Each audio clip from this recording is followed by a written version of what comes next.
আইবিওন এই দেন দোকান দেখছেন, এই দেন কলা দেখছেন, সিরিয়ালে মাইসে নিতেছে, দেন এই দেন কলা নিতেছে, ওই দেন কলা নিতেছে, এই যে আমিও দেন কলা খাইতেছি। সেই অবশ্যই আয়া পড়বেন ভূতের বাড়ির সামনে মারুকা।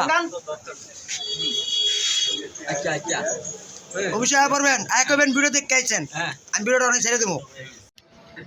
হাই দর্শক, এই যে দেখতেছেন আপনারা মারুকার পচা কলার দোকান। এই যে আপনারা আইলে ভূতের বাড়ির সামনে আয়া পড়বেন। এই যে আমি জিগাইতেছি কাকারে, কাকা কোন জায়গায় আইবো কাস্টমার? এই যে মারুকা ভূতের বাড়ি পূর্ব পাশে। মার্কা ভূতের বাড়ি পূর্ব পাশে না? তাহলে অবশ্যই আইলে আপনারা পাইবো। অবশ্যই পাইবো। যদি কেউ যদি কয় যাবে আপনি ভিডিও দেখে আইছি, দাম কম লাগবে? অবশ্যই কম রাখবো। হ্যাঁ অবশ্যই অবশ্যই দর্শক কম লাগবো। অবশ্যই কলা ভালো, আমিও খাইছি এবং খাই আমি একটা দেখাইতাছি আপনারা দেন। এই দেন বিভিন্ন রকমের কলা আছে, এই দেন দেখছেন 15 টাকা হালি, 10 টাকা হালি, কোনো নিরস নাই।